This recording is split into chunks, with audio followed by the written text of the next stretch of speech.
집주인과 세입자는 을과 을이잖아요. 필연적으로 이거는 분쟁이 생겨요. 네. 이 법을 만들면서 그대로 컨트롤 C, 컨트롤 V 복사 붙여넣기 해서 내용이 똑같습니다. 2+2가 아니라 그냥 3년으로 갔으면 매우 깔끔하다고요. 여러분 안녕하십니까? 경제 한방 이윤입니다. 이 고부 간의 갈등보다 더 지독한 관계가 있습니다. 바로 이 집주인과 세입자 간의 갈등입니다. 이 전쟁의 서막을 알린 건 4년 전 임대차 3법, 그중에서도 계약갱신 청구권입니다. 이 세입자가 2년을 살고 또 2년을 더 살 권리. 그래서 우리 2+2라고 보통 말을 많이 하죠. 지금 이 권리를 놓고 집주인하고 세입자들이 지금 곳곳에서 소리 없는 전쟁을 벌이고 있다는데 자세히 들어보겠습니다. 김인만 부동산 경제연구소장 나오셨습니다. 네, 소장님 어서 오십시오. 안녕하세요. 네, 세상에서 제일 재밌는 게 재밌는 거요? 세상에서 제일 재밌는 건 사움 구경. 네. 나 빼고 남 사움 구경이지. 우리 집만 아니지만 솔직히 우리 아니면 제일 재밌죠. 부동산 전문가가 보는 싸움 구경이라면 대개는 집주인과 세입자 간의 그렇죠. 싸움일 텐데 네. 요즘 뭐 그렇게 많이 보신다면서요? 최근에 굉장히 진풍경이 많이 벌어지고 있습니다. 원래 집주인하고 세입자가 이제 많이 다툼이 있죠. 네. 원래부터 이게 좋은 관계일 수는 없어요. 집주인은 아무래도 좀 집을 가지고 있는 입장에서 전세금을 올려야 되고 좀 네. 나가라는 입장이고 세입자는 더 살고 싶은 입장이니까 다툼이 있을 수밖에 없는데요. 계약갱신 청구 임대차 2법이죠. 네. 그리고 2년이 지나서 2년이 더 살 수 있습니다. 그 세입자가 법이 2년 바뀌었죠. 살고 저 2년 더 살게요 하면 더 받아줘야 살게요 돼요. 라고 하면 집주인은 받아줘야 되는데 받아주면서 전세금을 많이 올리면 안 섭섭할 텐데 또 이게 상한제가 적용이 됩니다. 전월세 5% 상한제. 이내로. 5% 네. 이내로. 아니 내 집인데 2년 동안 내가 참았는데 주변 시세가 올랐단 말이에요. 전세 가격이. 나는 올려받고 싶은데 5천만 원 1억 올려받고 싶은데 네. 5%. 뭐 300만 원만 올려라고 하니 집주인 입장에서는 속상하죠. 네. 반격할 카드가 없으면 다툼이 안 생기잖아요. 네. 반격할 카드가 있습니다. 어. 거절할 수가 있다는 거죠. 법이. 이게 딱 핵심이 되는 분쟁의 씨앗이 뭐냐면 거주. 내가 집주인이 내가 그 집에 들어가서 살 건데 그러면 나가야 돼요. 세입자가. 나가야 되는 거죠. 근데 이게 본인뿐만 아니라 직계 존속, 부모님, 네. 직계 비속, 내 자녀가 거주해도 세입자를 내보낼 수 있다는 거죠. 그러니까 이게 남의 집 싸움이 아닌 게 대한민국 국민은 누구나 집주인 아니면 세입자잖아요. 그렇죠. 최근에 그래서 관심을 끌었던 대법원 판결이 하나 있지 않았습니까? 네, 중요한 판결이 나왔습니다. 굉장히 중요한 판결인데, 야 이게 소송까지 갈 정도면은요, 이게 보통이 아닙니다. 소송이 2019년 사례입니다. 2019년에 서초구에서 이제 전세 계약을 맺게 되는데 2년이 지났죠. 2021년 집값이 전세 가격이 막 올라가요. 2020년에 계약갱신 청구가 도입이 되니까 네. 가격이 왜곡이 되면서 전세 가격이 막 올라가요. 자, 세입자 입장에서는 이 집에 계속 살고 싶어요. 나가도 답이 없죠. 네. 답이 없죠. 그래서 나 계약갱신 청구할래. 2년 더 살겠다라고 네. 하니 집주인이 무슨 소리냐. 내가 들어가서 사려고 내가 거주할 거야. 너 나가. 라고 하는 거죠. 그럼 세입자는 분명히 2019년에 계약할 때는 아무런 얘기가 없었는데 이 사람이 집도 여러 채가 있는데 네. 굳이 내가 계약갱신 청구한 집에 이 사람이 왜 들어올까? 라는 의심, 강력한 의심을 하게 되죠. 딱 봐도 다른 세입자 들여서 아무리 봐도 더 올릴 것 돈을 같다는 받으려는 거죠. 거. 이건 아니라고 판단을 한 거예요. 나는 못 나가라고 집주인의 또 요구권을 거절을 합니다. 네. 그럼 집주인 입장에는 어떻게 될까요? 이제 다툼이 생깁니다. 야, 내 집인데 무슨 소리야? 네. 아, 무슨 소리야? 너 아닌 것 같아. 서로 다툼이 생겨서 결국에는 소송까지 갑니다. 한번 해보자. 그래, 이 기회에 한번 붙어보자. 제대로 붙는데 1심과 2심 판결은 네. 집주인이 이겼습니다. 집주인이 이걸 어떻게 입증하는 거야? 야, 세입자 너가 좀 억울해도 그냥 나가줘야겠어. 라고 했는데 이 세입자는 굴하지 않습니다. 그래? 나는 그러면 대법원까지 간다. 우리나라는 3심제니까 갈 때까지 한번 가보자. 갔는데 대법원에서는 세입자 손을 들어줍니다. 뒤집힌 거예요? 뒤집혔습니다. 사도시 판결이? 네. 세입자가 억울해. 집주인이 입증해.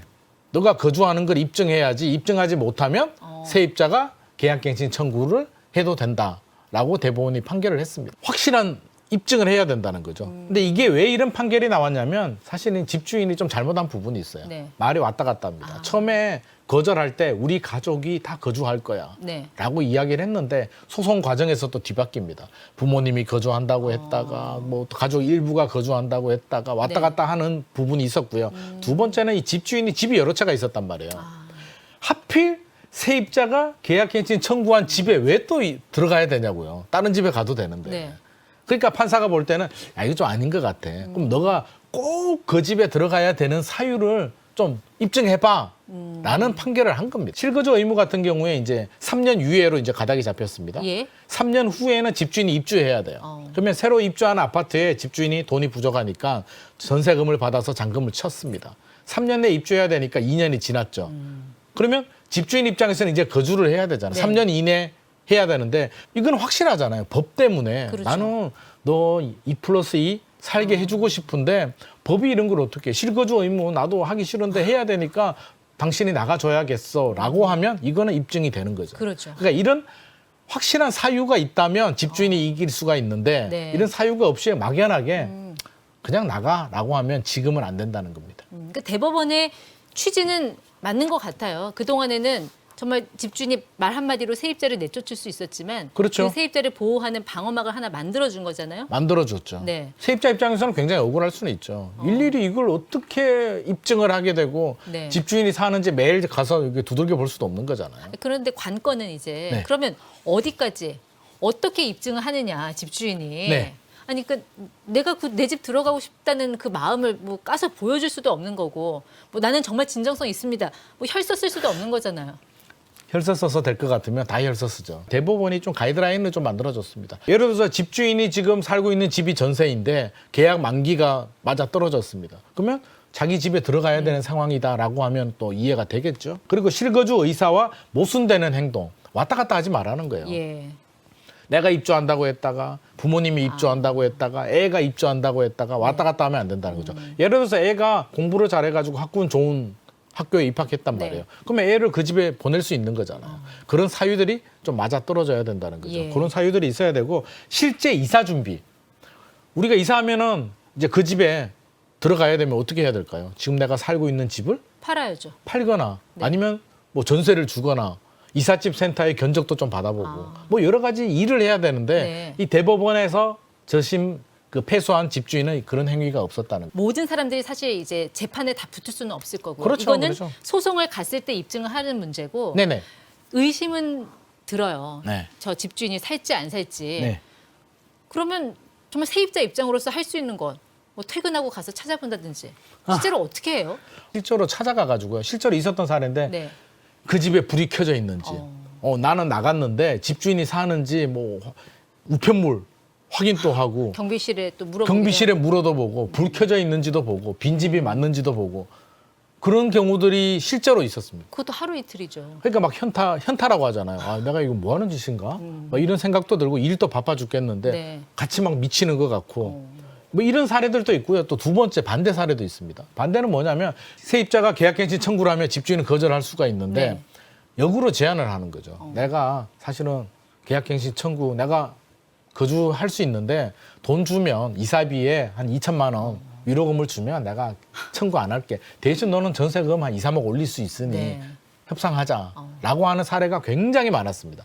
집주인 입장에서는 한 500만 원 정도야 주고 충분히 협상할 수가 있는데 2천만 원, 3천만 원까지 제가 봤거든요. 네. 그러니까요. 이게 법에 그 예외 조항을 만들면서 이런 분쟁의 씨앗이 생겨버린 거잖아요. 네네. 그러니까 법의 예외 조항은 정말 주의해서 만들어야 된다니까요. 안 그러면 법익보다 그 예외 조항에 따른 비용이라든지 혼선이 더 커질 수밖에 없는 게 지금 이 사례에서 보여지는 거잖아요. 그렇죠. 제가 볼 때는 좀 법이 잘못됐습니다. 법이 잘못된 게 임대차 입법이 취지 자체가 좀 취지는 좋죠. 네. 세입자 서민들의 주거 안정인데 이 법이 2020년에 도입이 됐거든요. 예. 만든 취지를 보면 정말 세입자의 주거 안정을 위해서 만들었어야 되는데 2020년에 집값이 굉장히 많이 올랐어요.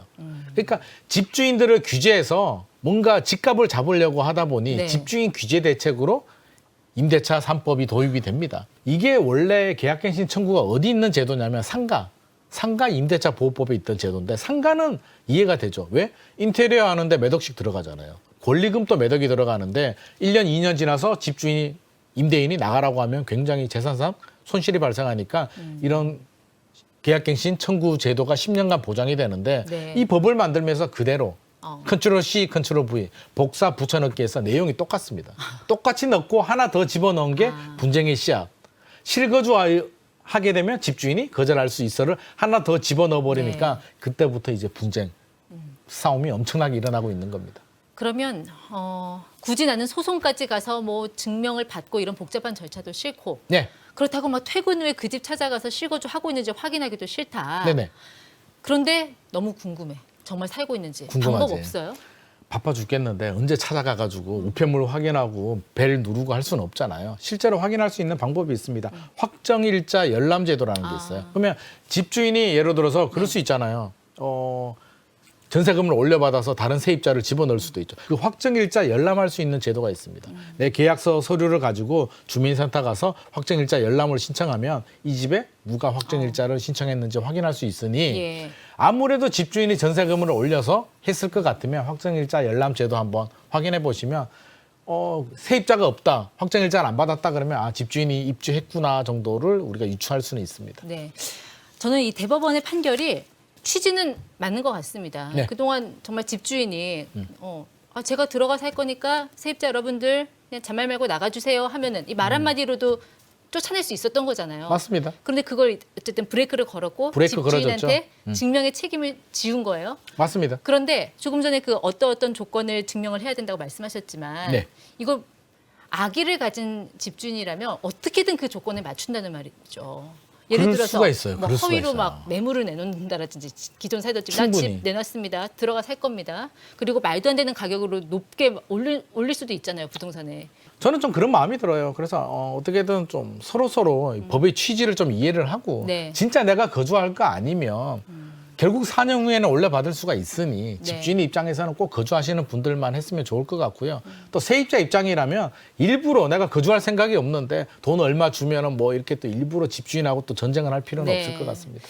그러니까 대법원에서는 어쨌든 이제 재판이 붙으면 입증 여부를 알아서 우리가 들여다 볼게요 이렇게 툭 던져놓은 건데 이제 네네. 그 다음은 법을 만드는 이제 국회의원들이 이걸 어떻게 이제 입법으로 보완할 것이냐 이 부분에 대한 고민도 좀 있어야 될 것 같은데 처음부터 그냥 4년으로 해놓는 건 어때요?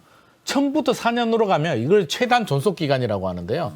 1989년도에 2년이 됐어요. 89년도에 2년인데 2년 생각해 보면 세입자 입장에서는 굉장히 빠르거든요. 네. 2년이 긴 세월 같아도 계약 만기 6개월 전에 통보를 하잖아요. 그러면 한 1년 살고 나면 가슴이 두근두근돼요. 네. 근데 4년은요. 집주인 입장에서 생각해 보면 2년에서 4년 2배인데 4년이 10년이면 강산이 변하는데 40%가 그냥 지나가 버리잖아요. 저는 그냥 3년, 2 플러스 2가 아니라 그냥 3년으로 3년. 갔으면 매우 네. 깔끔하다. 왜? 초등학교가 6년이죠? 중고등학교 3년. 3년. 네. 딱딱 맞아 떨어지는데 이게 2년으로 하다 보니 89년도에 그게 언제예요? 89년도 88 올림픽 할 때잖아요. 그때 만든 법을 최단 존속 기간을 손대지 네. 않았기 때문에 발생한 문제고요. 2 플러스 2가 아니라 빨리 3년으로 최단 존속 기간을 좀 바꾸는 게 저는 분쟁을 줄이는 방법일 것 같습니다. 소장님 나중에 국회의원 되시면 그렇게 한번 바꿔보시고요. 네.